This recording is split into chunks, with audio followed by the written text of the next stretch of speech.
to this special edition of the Coachella Valley Business Report. I'm Janet Rault.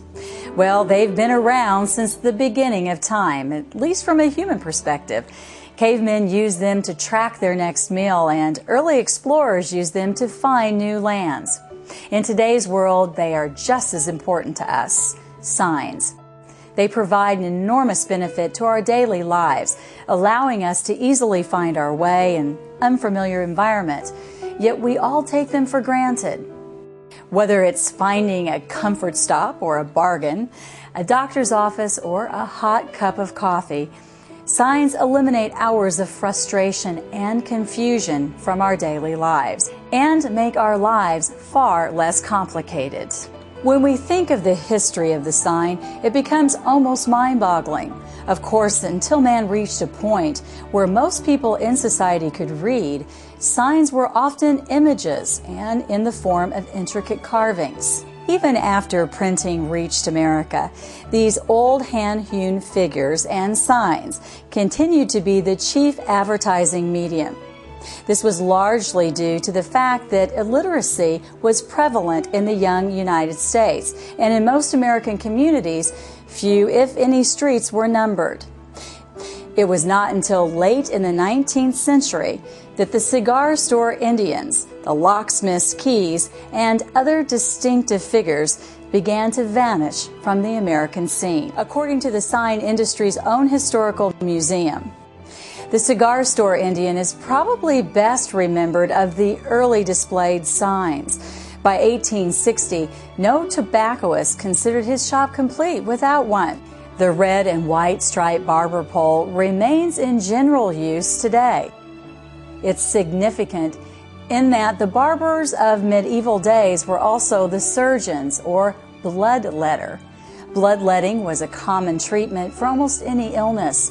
The red stripes denote the blood, the white, the barber's bandage. Signs were therefore used not only by tradesmen and their customers, but by the entire population. During this same period of time in France, merchants also competed for trade by using larger and larger signs.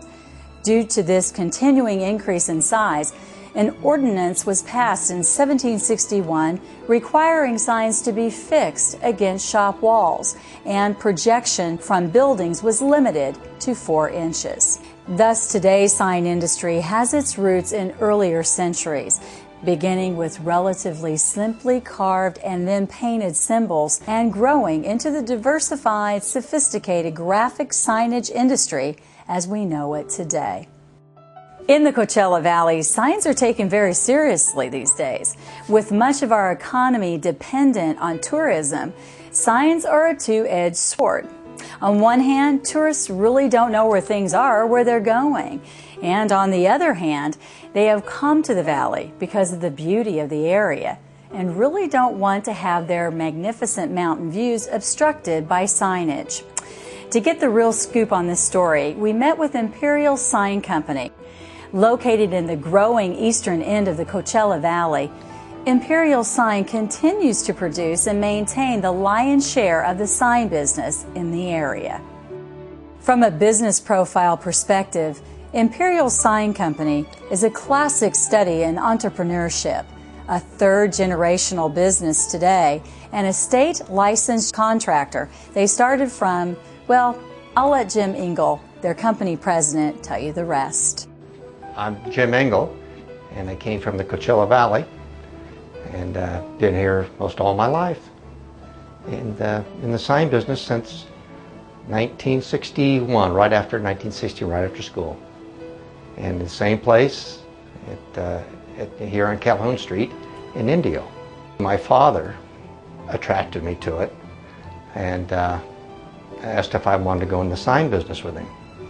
We started out in 1961, and it was a family operation, my wife and I, and when Jim was 18 years old, he came to work. This foreman I had was formerly from QRS Neon, which in those days was the premier electric sign company in Southern California. and during the war they manufactured rockets. But anyway, he had retired and he came here and helped us to get started, and he showed me how. First day at work, he handed me a shovel. And those were the days when we dug big holes. So I got a shovel and started digging a hole over here in North Indio. At that time, I wondered if I hadn't made the wrong decision. I thought after a couple bloody knuckles and a few blisters, maybe I'll go back to school. Or maybe I'll join the military, it might be easier. The foreman we had wanted to put him through the test, so sent him out to dig holes. And when he came back in, his hands were bloody, but he got the job done. And he has been here in this place since he was 18 years old. He's now 62. The business is about 45 years old.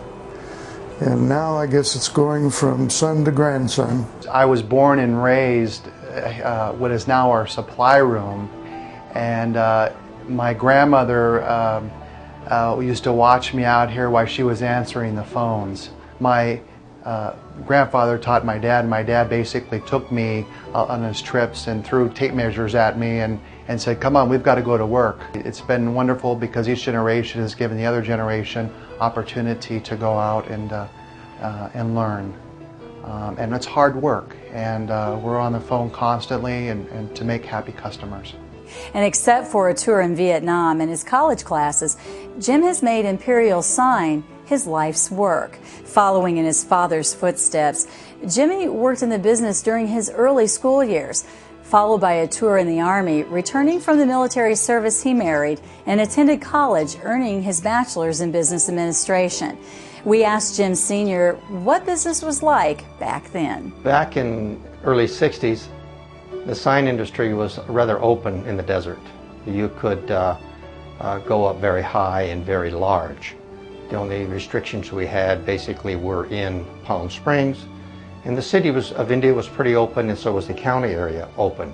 The old Shields Date Gardens, right there on the corner of Jefferson Street and Highway 111, I remember building that sign in 1969, either 68 or 69. Another fellow and myself built that sign and installed it. And of course the methods that we had in those days were a lot different than what they have now. All your computerized tools to use nowadays that they have are just something to behold. And this shop actually has all the finest equipment that you could buy, no matter what size business you were. So right here you can get everything you want. As you can see, we've already completed the job, or started the job. We completed the drawing and started the job, and now it has been sent back to our technician here, who is bringing up the letters. As you can see on the screen, the letters are here. He's getting these letters ready to be routed on the router machine. He has certain functions that he has to do, such as clean the letters up, make sure they're spaced properly, make sure they're right size and consistency, and then he transports, or it's sent over the wire to the routing machine. When we were in the other room off the master computer, it was talking to this console right here. On this console here is where the fine tuning is done. You even fine tune above and beyond what was sent over from the master computer just before you cut. This console here, in conjunction with this little computer, sends a message over to this motor and tells this motor to route the desired artwork. And then once it has the message, you come back here and you program how fast, how deep, what size blade, what size compensation that you're making for the size letter. All the little things compute into this box. After that, it's over here. Turn the motor on, tell the machine to cut, and it routes out exactly what was on your drawing. The first letter is the same as the 6th, 7th, 8th letter. Every letter is identical. That's the nice thing about these computerized routers and the new technology in computers. This is a neat new lighting concept. In the sign industry, we've always had a problem of, can you read the sign in the daytime and also at night? Well, we have discovered and come up with a remedy that solves this problem. In the day, you see it as black. In the night, you see it as white. And to achieve that, we use these new LEDs. And these LEDs do not draw much in the way of power, but they're very brilliant and they illuminate all this tremendous illumination. And with this combination of this new material, we think we've developed something very unique for the Valley. We asked Ralph what makes the different colors of neon. They have powder in them, and you have two types of gas that you put in. You have a red gas and you have a blue gas. And if you have a clear tube, if you put blue gas, you're going to get a blue tube. You put red, you're going to get red. But you can take like a blue tube and pump it red, you'll get rose. And white, of course, you would use, just pump it with blue gas and mercury. A lot of the tubes you have to use mercury in. And gold, of course, is one of the hard ones to deal with. It's an OVL glass, and it's much harder to bend than the other ones. Yeah, well, it's like, you know, you can take a turquoise glass and pump it red, you get peach. So with just the two gases, you're able to create all these colors with the fluorescent tubes that you have.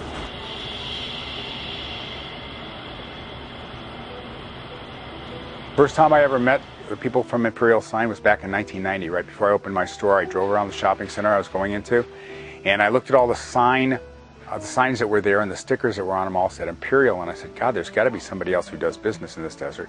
So I called 4 or 5 other people, and I called Imperial. First time they came out, I knew that's who I was going to deal with. They were the most up-and-up company I had ever dealt with. Everything they do, when they say it's going to be here a certain day, it's there the day before. If they say it's going to be a certain price, you can bank on it. Any kind of a problem comes up, they are the most honorable organization I have ever dealt with in this entire desert. I would never do business with anybody else. This is my 3rd location, and I have consistently used them, and they continue to perform and perform and perform every single time. We have a very unique situation here. Our customer needed directional signs for their homeowners association. In the past, they've had problems with the sprinklers and the water rotting away their metal signs. So we've come up with a unique process that's totally aluminum. The water does not affect it. For example, this is Magnesia Falls, and they needed something to direct their people through the country club. And what we've come up with is a unique, solid, aluminum fabricated directional with another substrate that goes over the top, that gives dimensions and looks like the surrounding mountains. The letters are of a plastic stud mounted, again, so that the water does not destroy, cloud, or ruin the display directional at all. These are just studded right into these holes here. After this is painted the desired color to match the surrounding areas, it makes a very unique display, something that will last for a long time. This is a sample of how we cut on our router machine, and we stud and chemically bond and put aluminum studs into the back side of these letters. It makes a terrific display with longevity.